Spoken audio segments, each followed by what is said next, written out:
Welcome back to the Simplifier YouTube channel. ఈ video మనం police constable recruitment exam 2026 గురించి చూద్దాం.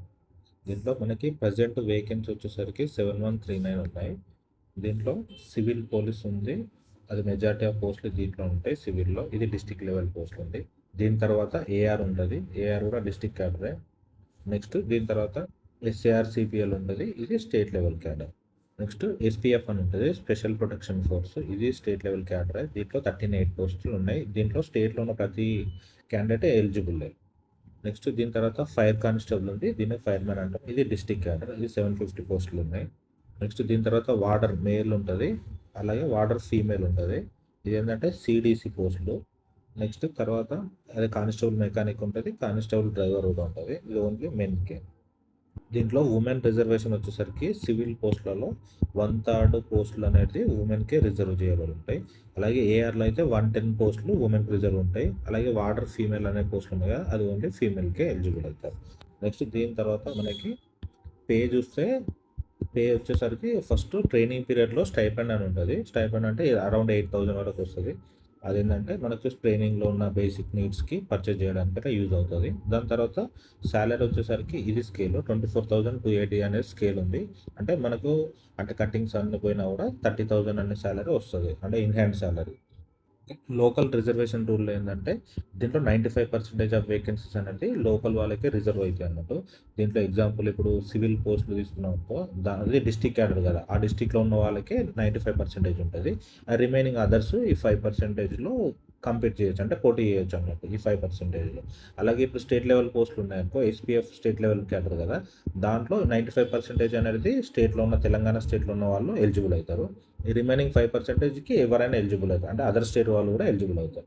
అలాగే ఈ లోకాలిటీ అనేది ఎలా డిసైడ్ చేస్తారంటే 4 years of recent schooling or 7 years of total study కదా, అంటే 1 to 7th క్లాస్ మధ్యలో ఎక్కడైతే మనం మ్యాక్సిమం ఇయర్స్ స్టడీ చేస్తామో ఆ డిస్టికే మనకి లోకల్ డిస్టిక్ అవుతుంది. ఓకేనా. నెక్స్ట్ దీని తర్వాత reservation within local quota. Local కోటాలో ఈ 95% ఉంది కదా లోకల్, దాంట్లో రిజర్వేషన్స్ ఎలా ఉంటాయంటే దీంట్లో మనకు ఎస్సీకి వచ్చేసరికి 15% రిజర్వేషన్ ఉంది. ఇప్పుడు ప్రజెంట్ ఎస్సీలో సబ్ కేటగరైజేషన్ అయింది, గ్రూప్ 1, 2, 3 అని. వాళ్ళకి ఏంటంటే 195% రిజర్వేషన్ ఉంటుంది. దాని తర్వాత ఎస్టీ అంటే ఏంటంటే ఎస్టీకి 10% రిజర్వేషన్ ఉంది. అలాగే బీసీలలో కూడా, బీసీలలో ఏబిసిడి అని ఉంటుంది, టోటల్ 29%. వాళ్ళలో ఏంటంటే 7, 10, 1, 7, 4 అంటే ఏబిసిడిఈకి ఈ రిజర్వేషన్స్ ఉంటాయి. నెక్స్ట్ దీని తర్వాత ఈడబ్ల్యూఎస్ ఉంది కదా, ఈడబ్ల్యూఎస్కి 10% రిజర్వేషన్ ఉంటుంది. నాన్ లోకల్ 5% రీచ్ అనేది ఓపెన్ కాంపిటీషన్ బేసిస్ ఉంటుంది. దీంట్లో ఏంటంటే లోకాలిటీ అనేది రిజర్వేషన్ ఉండదు. నెక్స్ట్ స్పెషల్ రిజర్వేషన్స్ ఉంటాయి. దీంట్లో హోమ్ గార్డ్స్కైనా, నెక్స్ట్ చిల్డ్రన్స్ ఆఫ్ పోలీస్ పర్సనల్కైనా, నెక్స్ట్ ఎన్సీసీ క్యాడెట్స్కైనా, నెక్స్ట్ సిడిఏ అంటే ఏంటంటే ఎవరైతే పోలీస్ డిపార్ట్మెంట్లో ఉండి డిసీజ్డ్ అవుతారో, అంటే డెత్ అయితే అలా వాళ్ళకి ఏంటంటే వాళ్ళకి కూడా రిజర్వేషన్స్ ఉంటాయి, స్పెషల్ రిజర్వేషన్. అలాగే ఏంటంటే అదర్ స్పెషల్ కోటాస్ కూడా ఉంటాయి. అదేంటంటే సిఎస్పిఎఫ్ అని, నెక్స్ట్ సిజేపీ అంటే జూనియర్ పర్సనల్ సంబంధించిన, నెక్స్ట్ ఏంటంటే సెంట్రల్లో అంటే ఎస్పీఎఫ్ ఉంటాయి కదా వాళ్ళకి అన్నట్టు. నెక్స్ట్ ఏంటంటే వాళ్ళకి ఈ రిజర్వేషన్స్ ఉంటాయి, ఇవి స్పెషల్ రిజర్వేషన్స్ అంటాం. నెక్స్ట్ దీని తర్వాత ఎలిజిబిలిటీ గురించి చూస్తే ఏజ్ వరకు ఇప్పుడు జీఓఎంఎస్ 87 తీసుకొచ్చారు గవర్నమెంట్. దీంట్లో ఏంటంటే 5 years రిలాక్సేషన్ ఇస్తున్నారు. అంతకుముందు ఇది 3 years రిలాక్సేషన్ ఉంటే ఇప్పుడు +2 చేసి 5 years రిలాక్సేషన్ ఇస్తున్నారు.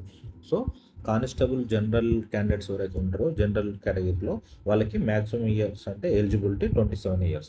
దీని తర్వాత కానిస్టేబుల్లోనే ఎస్సీ, ఎస్టీ, బీసీ, ఈడబ్ల్యూఎస్ ఉంటారో వాళ్ళకి టోటల్ ఇప్పుడు ఏంటంటే ఈ 27తో పాటు అడిషనల్గా 5 years ఉంటాయి. సో వాళ్ళకి 32 years వరకు ఎలిజిబుల్ ఉంటుంది. అంటే ఎస్సీ, ఎస్టీ, బీసీ, ఈడబ్ల్యూఎస్ క్యాండిడేట్స్కి 32 years వరకు ఎలిజిబుల్. నెక్స్ట్ దీని తర్వాత హోమ్ గార్డ్స్ ఉంటారు, వాళ్ళకి 45 years వరకు ఉంటుంది. అలాగే ఇది కానిస్టేబుల్కి. ఇది అదే ఎస్ఐకి చూసినట్లయితే ఎస్ఐకి జనరల్ క్యాండిడేట్స్కి 30 years వరకు ఎలిజిబుల్ ఉంటుంది. నెక్స్ట్ అలాగే ఎస్సీ, ఎస్టీ, బీసీ, ఈడబ్ల్యూఎస్ వాళ్ళకి 35 years వరకు, అది ఎస్ఐ పోస్టులకి. నెక్స్ట్ ఏంటంటే స్టేట్ గవర్నమెంట్ ఎంప్లాయీస్ కూడా రిలాక్సేషన్ ఉంటుంది, అది మ్యాక్సిమం 5 years రిలాక్సేషన్ ఉంటుంది. నెక్స్ట్ ఏంటంటే ఎక్స్ సర్వీస్ మ్యాన్ కూడా 3 years వరకు రిలాక్సేషన్ ఉంటుంది, ఎందుకంటే వాళ్ళ service period plus 3 years relaxation ఉంటుంది. అలాగే ఎన్సీసీ ఇన్స్ట్రక్టర్ కూడా వాళ్ళు చేసిన సర్వీస్ పీరియడ్ అలాగే ప్లస్ 3 years రిలాక్సేషన్ ఉంటుంది. అంటే నెక్స్ట్ ఎడ్యుకేషనల్ క్వాలిఫికేషన్ చూస్తే ఏంటంటే కానిస్టేబుల్కి ఇంటర్ ఉంటుంది, అదే ఎస్ఐకి అయితే డిగ్రీ ఉంటుంది. నెక్స్ట్ దీని తర్వాత మెడికల్ రిక్వైర్మెంట్స్లో అయితే విజన్ 6/6 విజన్ ఉండాలి. నెక్స్ట్ అలాగే కలర్ బ్లైండ్నెస్ ఉండదు. ఈ కలర్ బ్లైండ్నెస్ అనేది చాలా ఇంపార్టెంట్. ఇది ఒకసారి టెస్ట్ చేసుకోవడం బెటర్, ఎందుకంటే ఒకవేళ కలర్ బ్లైండ్నెస్ ఉంటే నువ్వు ఫైనల్గా సెలెక్ట్ అయినా కూడా రిజెక్ట్ అవుతుంది నీ అప్లికేషన్. ఎగ్జామ్ ప్యాటర్న్ అంటే 3 టైర్స్ ఉంటుంది. 3 టైర్ అంటే ఫస్ట్ ప్రిలిమినరీ ఉంటుంది, తర్వాత ఈవెంట్స్ ఉంటాయి, తర్వాత మెయిన్స్ ఉంటుంది. నెక్స్ట్ ఇందులో టెక్నికల్ క్వాలిఫికేషన్ అంటే పోస్ట్ కోడ్ 26 అంటే ఈ ఫైర్ ఫైటర్ అనేది అంటే ఫైర్ కానిస్టేబుల్, అలాగే ఫైర్ ఎస్ఐ కూడా రెండిటి కూడా ఏంటంటే ఎల్ఎంబి అంటే లైట్ మోటార్ వెహికల్ అనేది మ్యాండేటరీ ఉంది ఈసారి. అంటే కంపల్సరీ ఎల్ఎంబి అంటే లైసెన్స్ ఉంటేనే వీళ్ళకి ఈ పోస్ట్లకి ఎలిజిబుల్ అవుతారు. ఈ ప్రిలిమినరీ రిటర్న్ టెస్ట్ ఉంటుంది, 200 మార్క్స్కి ఉంటుంది. ఇది ఆబ్జెక్టివ్ ఎగ్జామ్. దీంట్లో ఏంటంటే ఫస్ట్ స్టేజ్ ఇదే. దీంట్లో ఇంగ్లీష్ ఉంటుంది, అర్థమెటిక్ ఉంటుంది, జనరల్ సైన్స్ ఉంటుంది, అలాగే history of India, Indian culture, అలాగే ఇండియన్ నేషనల్ మూవ్మెంట్ ఉంటుంది, అంటే కంప్లీట్గా ఇండియన్ హిస్టరీ అన్నట్టు. దీని తర్వాత ప్రిన్సిపల్స్ ఆఫ్ జాగ్రఫీ ఉంటుంది, Indian geography, polity and economy అనే ఈ సబ్జెక్టులు ఉంటాయి. దీంతోపాటు కరెంట్ ఈవెంట్స్ అనేది నేషనల్ అండ్ ఇంటర్నేషనల్ ఇంపార్టెన్స్, అంటే దీన్ని మనం కరెంట్ అఫైర్స్ అంటాం. దీని తర్వాత నెక్స్ట్ రీజనింగ్ కూడా, test of reasoning or mental ability కూడా ఉంటుంది. దీంతో పాటు అడిషనల్గా contents pertaining to the state of Telangana అని ఉంటుంది. ఇది ఏంటంటే తెలంగాణ రిలేటెడ్ అన్నట్టు. తెలంగాణ రిలేటెడ్ అంటే తెలంగాణ మూమెంట్ అయినా కూడా, నెక్స్ట్ ఏంటంటే తెలంగాణ హిస్టరీ అయినా కూడా, నెక్స్ట్ తెలంగాణ స్కీమ్స్ అయినా, అంటే కంప్లీట్గా తెలంగాణ రిలేటెడ్ ఏవి ఉన్నా కూడా అది ఈ కంటెంట్లో వస్తుంది.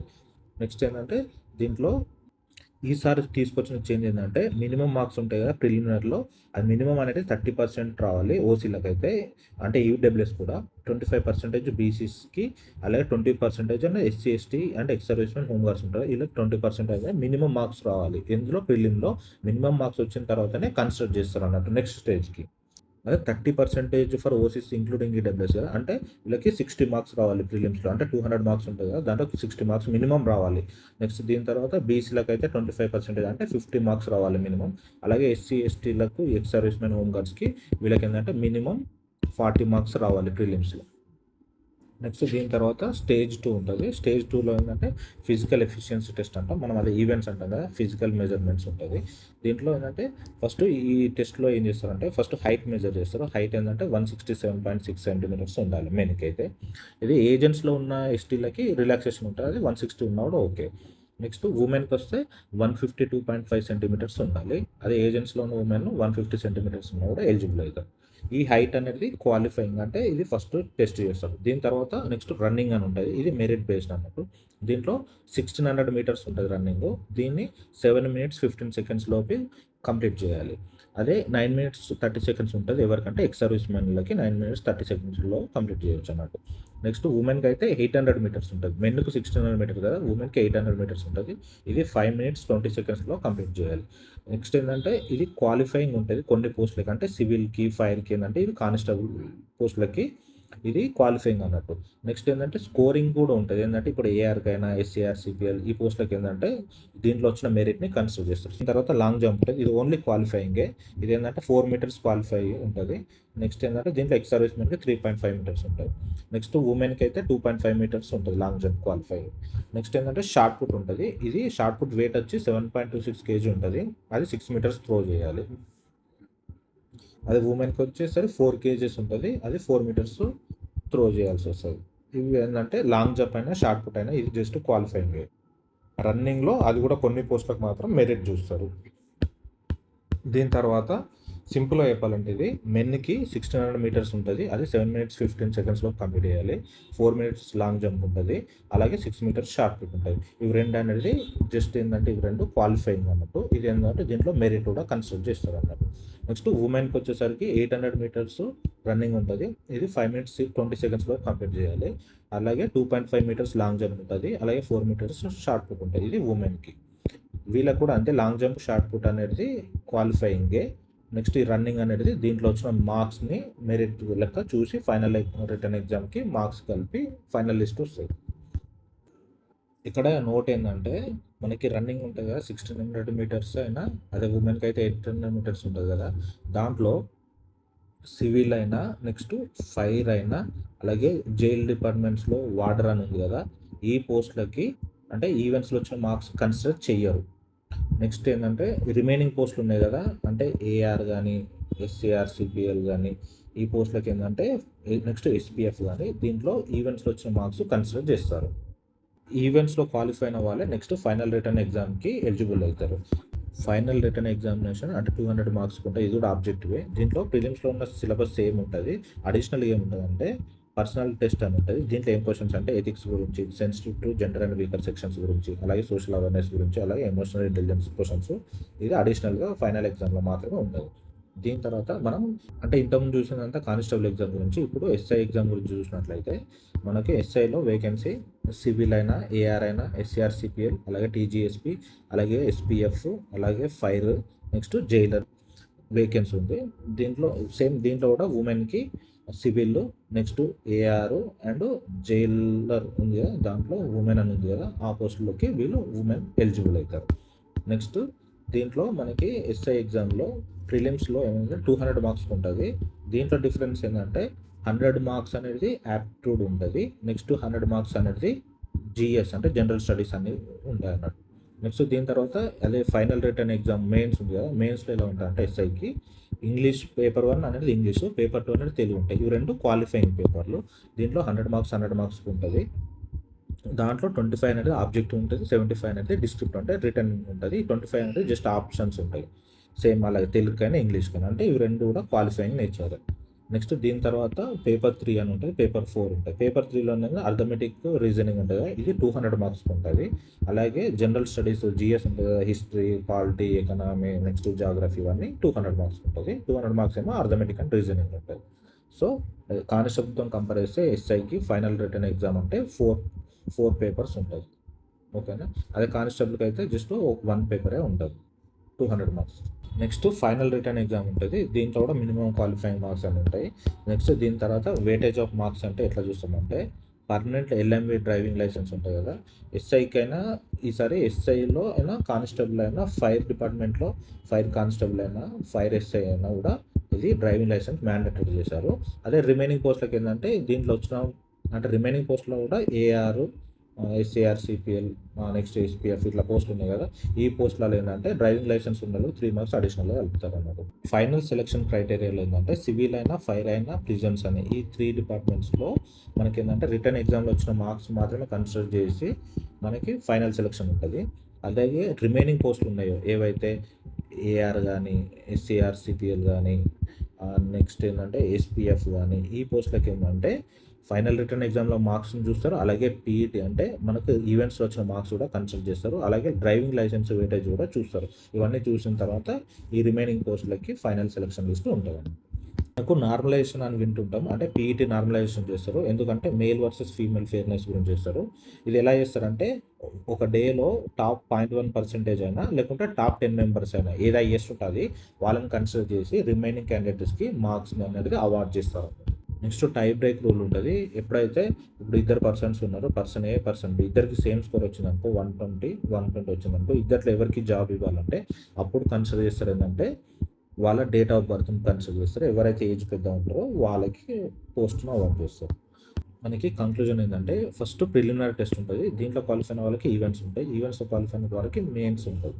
నెక్స్ట్ ఏంటంటే దీంట్లో వెయిటేజ్‌ని బేస్ చేసుకొని అంటే కొన్ని పోస్టులకి ఓన్లీ ఎగ్జామ్‌లో వచ్చిన మార్క్సే కన్సిడర్ చేస్తారు. కొన్నిటికి ఈవెంట్స్‌లో కూడా కన్సిడర్ చేస్తారు. సో, దాన్ని బేస్ చేసుకొని ఫైనల్ సెలక్షన్ ఉంటది. ఇంపార్టెంట్ నోట్ ఏంటంటే ఫైనల్ సెలక్షన్ అంటే కట్ ఆఫ్ మార్క్స్ అంటాం కదా! అది ఎలా డిసైడ్ అవుతాయంటే ఫస్ట్ వేకెన్సీ ఆ డిస్ట్రిక్ట్‌లో గానీ, నెక్స్ట్ ఆ జోన్‌లో గానీ ఉన్న వేకెన్సీని బట్టి నెక్స్ట్ అలాగే క్యాండిడేట్స్ అపియరింగ్ అంటే ఎంతమంది అపియర్ అవుతున్నారంటే ఇప్పుడు జీవోఎంఎస్ 87 తోని 5 ఇయర్స్ రిలాక్సేషన్ వచ్చింది కదా! సో, అంటే కొంతమంది క్యాండిడేట్స్ ఎక్కువ మందే అపియర్ అవుతారన్నమాట ఎగ్జామ్‌కి. అలాగే సైమల్టేనియస్ ఎగ్జామ్స్ ఉంటాయి కదా! సైమల్టేనియస్ ఎగ్జామ్స్ అంటే స్టేట్ గవర్నమెంట్ మిగతా ఇంకా వేరే ఎగ్జామ్స్ కూడా కండక్ట్ చేస్తే అప్పుడు కాంపిటీషన్ కొంచెం తక్కువ అవుతది. పేపర్ టఫ్‌నెస్‌ని బేస్ చేసుకొని కూడా కట్ ఆఫ్ డిసైడ్ అవుతది. అర్థమెటిక్ పార్ట్ గానీ, జీఎస్ పార్ట్ గానీ.